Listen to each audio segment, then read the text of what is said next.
కస్తూరి రంగరంగా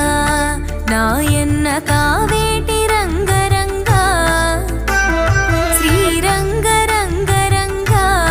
నిను బాసి నేనెట్లు మరచుందురా కంసుణ్ణి సంహరింప సద్గురుడు అవతారమెత్తెనప్పుడు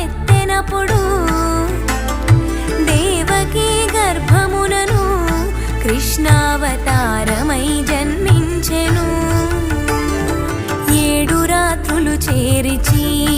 ఒక రాత్రి